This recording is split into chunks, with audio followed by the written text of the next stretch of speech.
Assalamualaikum warahmatullahi wabarakatuh. Selamat malam, salam sejahtera untuk kita semua. Om Swastiastu, Namo Buddhaya, salam kebajikan.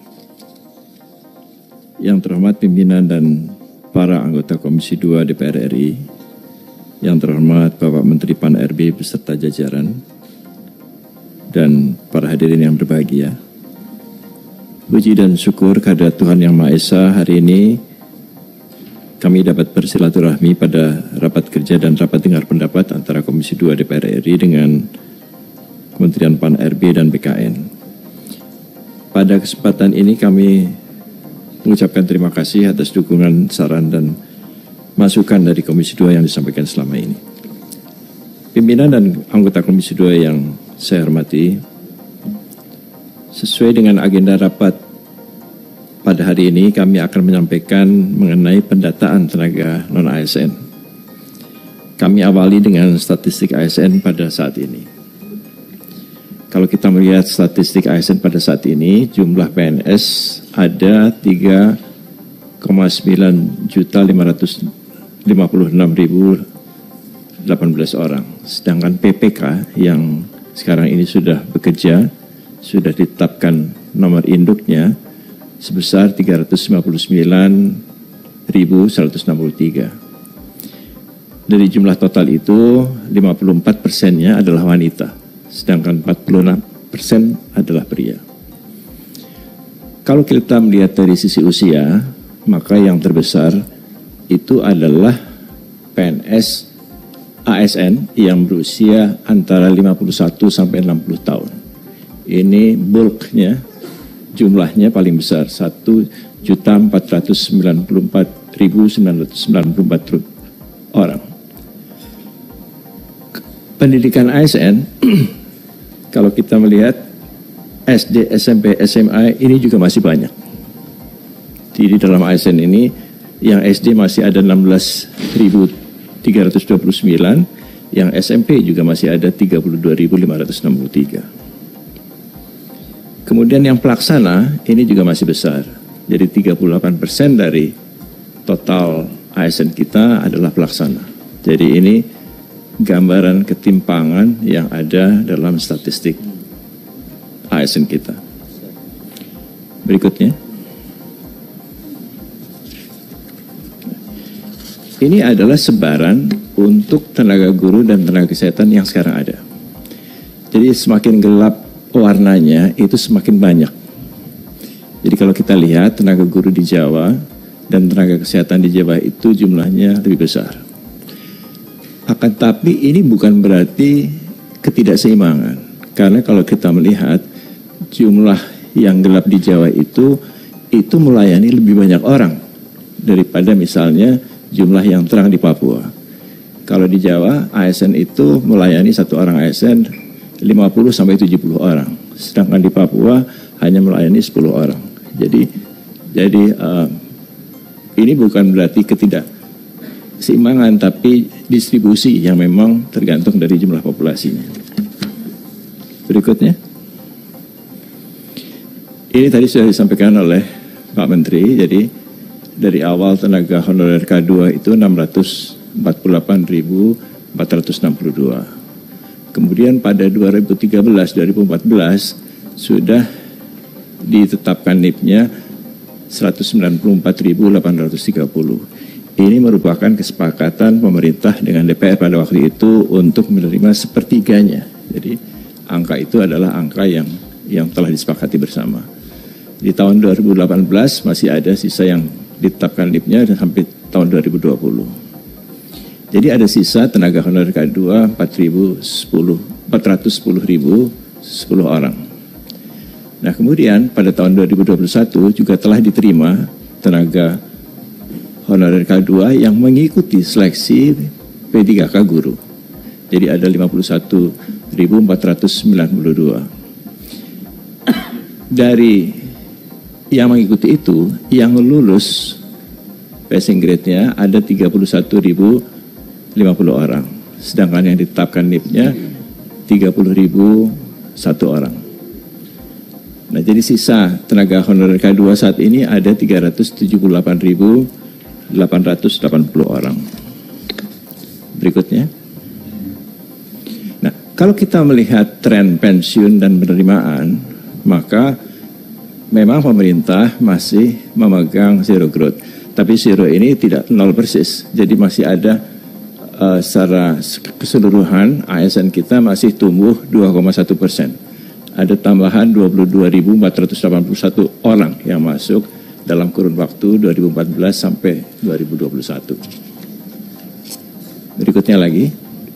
Nah, ini adalah pendataan yang sekarang ini kita lakukan. Jadi pada penutupan pendaftaran pada tanggal 22 Oktober, jumlah yang terdaftar ada 2,421 juta orang.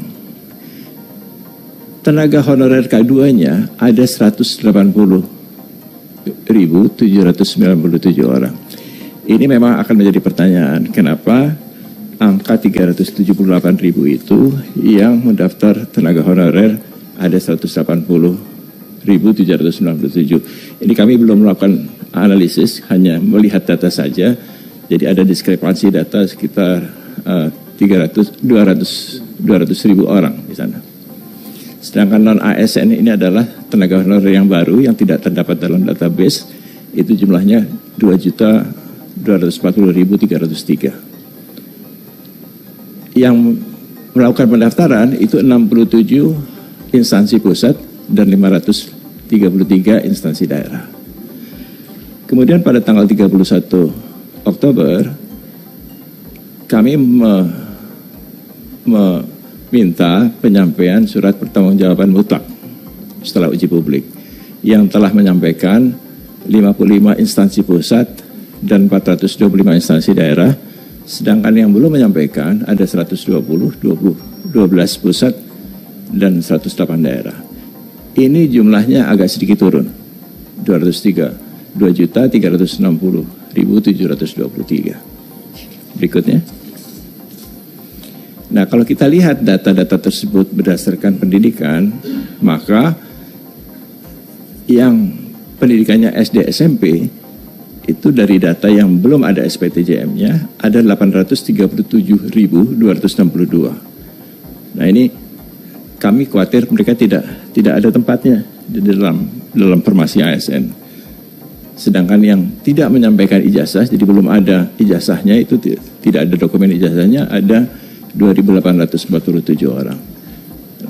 Ini jumlahnya menurun dalam penyampaian SPTJM oleh PPK-nya, pejabat pembina kepegawaiannya.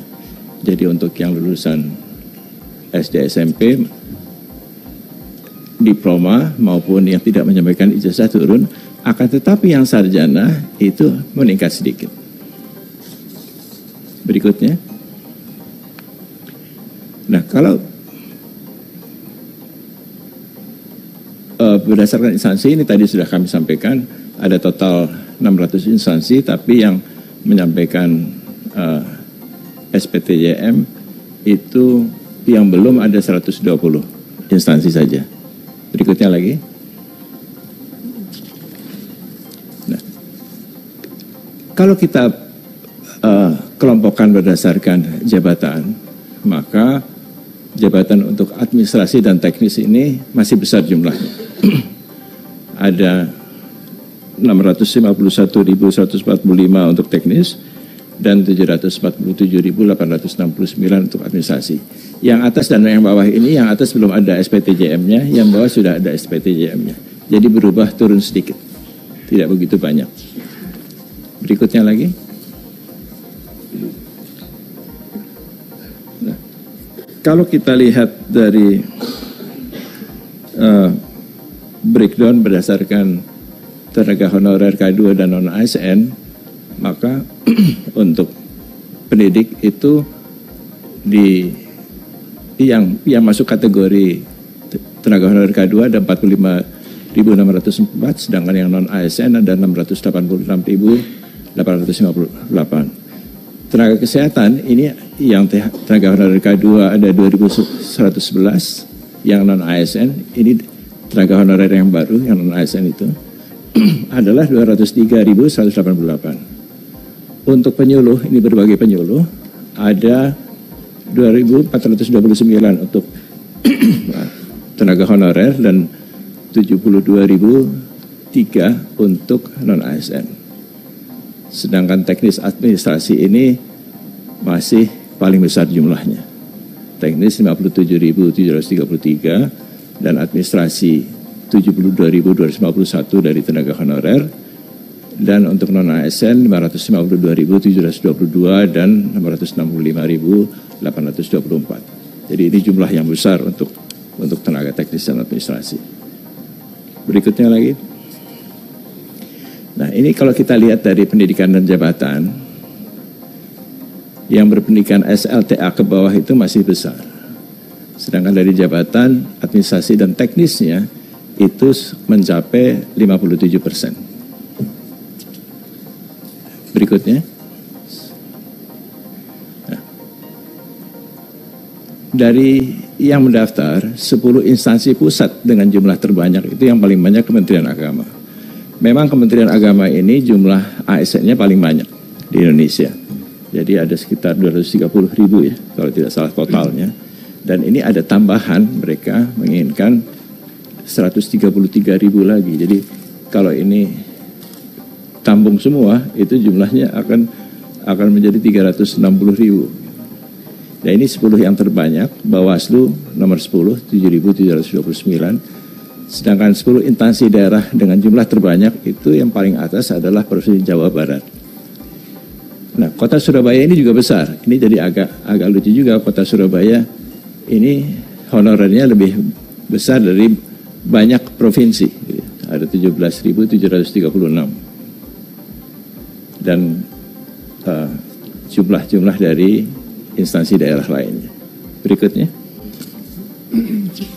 Ini pengelompokan yang berbeda. Kita bisa melihat berapa jumlah perawat, bidan, asisten tenaga kesehatan, dokter, nutrisionis untuk tenaga kesehatan. Untuk tenaga pendidik ada guru dan dosen, penyuluh juga banyak sekali, penyuluh agama, penyuluh pertanian, penyuluh KB, penyuluh kehutanan. Untuk tenaga teknis ini ada tenaga pengelola, satuan pengamanan, ini Satpam ini masuk ke dalam tenaga teknis, tenaga kebersihan, ini juga masuk ke dalam kelompok teknis, dan tenaga administrasi, baik administrasi umum, pendamping klien, operator sekolah, operator siak, dan operator dapodik. Berikutnya. Nah, ini pengelompokan berdasarkan masa kerja. Jadi tenaga honorer non-ASN yang masa kerjanya di atas 11 tahun itu besar sekali. Ini sedikit agak mencurigakan karena dengan masa kerja seperti itu mereka seharusnya masuk dalam kategori tenaga honorer K2. Tapi masih banyak ternyata yang bekerja di atas 11 tahun itu yang masih non tenaga honorer K2, jadi tenaga non-ASN sekarang ini. Jadi saya tidak tahu ini angka dari mana sebetulnya. Karena kalau itu dengan masa kerja seperti itu, mestinya mereka masuk tenaga honorer K2 dulu gitu. Nah, ini mungkin perlu kita validasi lebih lanjut kenapa angkanya menjadi sebesar itu. Nah, kemudian dari sisi gajinya, ini gajinya juga agak aneh juga. Ada yang di atas 10 juta, banyak juga itu yang gaji non-ASN di atas 10 juta. Ada 5.943. Tapi ada juga yang tidak punya gaji sama sekali, kosong. Jadi ini juga agak mengherankan kenapa mereka bekerja sebagai non-ASN tapi tidak bergaji sama sekali. Itu ada 261.023 orang. Mungkin mereka tidak dibayarkan dari APBD sehingga tidak ada bukti untuk membayar gajinya. Nah, biasanya dibayarkan dari saweran SPPD atau dana taktis dan lain-lain yang tidak bisa dipertanggungjawabkan pengeluarannya. Sehingga tidak ada kwitansinya. Berikutnya. Ini tadi mungkin sudah saya lewatkan saja. Berikutnya lagi. Oh, mungkin sebelum itu gambar yang itu tadi. Sebelumnya lagi. Sebelum ini. Nah, ini ada yang diusulkan yang tidak sesuai dengan kriteria dari surat Menpan. Jadi ada yang masa kerjanya di bawah 1 tahun, itu tidak termasuk dalam kriteria itu. Itu ada 8.159. Kemudian juga ada yang usianya di atas 56 tahun, itu juga tidak termasuk dalam kriteria surat. Itu ada 1.599 orang. Ada yang usianya masih sangat muda, di bawah 20 tahun. Itu juga tidak termasuk di dalam kriteria itu, karena kalau kita asumsikan lulus SMA 18 tahun, maka untuk P3K itu dia harus memiliki masa kerja 2 tahun. Jadi usianya harus di atas 20 tahun. Gitu. Jadi itu ada 189 orang.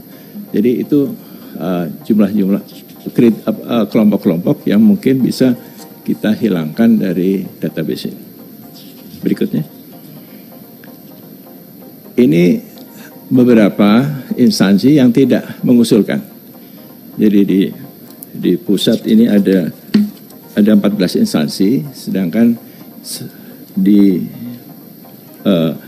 Papua, bukan di Papua Barat, di Papua 4 provinsi, sekarang menjadi 4 provinsi, waktu itu hanya 1 provinsi, itu tidak mengusulkan karena tenaga honorernya sudah mendapatkan formasi P3K secara khusus tahun lalu. Jadi sekarang ini sedang tes mereka, dan karena mereka sudah ikut tes semua, maka tidak memiliki lagi tenaga honorer. Berikutnya, yang terakhir. Nah, dari data itu kami melihat banyak data yang belum sepenuhnya menggambarkan data sebenarnya. Banyak yang mungkin merekayasa data itu. Jadi ini mungkin perlu pendalaman lebih lanjut, dan masih banyak 120 instansi yang belum menyampaikan surat pertanggungjawaban mutlak. Kemudian banyak juga instansi-instansi yang walaupun datanya sudah kami sampaikan tidak memenuhi kriteria, tapi tetap saja diusulkan. Nah, ini jadi kami mungkin mengusulkan perlunya dilakukan verifikasi dan validasi atau audit data untuk yang tenaga honorer non-ASN ini. Saya kira demikian Bapak Pimpinan, anggota Komisi 2 yang terhormat, yang dapat kami sampaikan, dan atas perhatiannya kami ucapkan terima kasih. Assalamualaikum warahmatullahi wabarakatuh.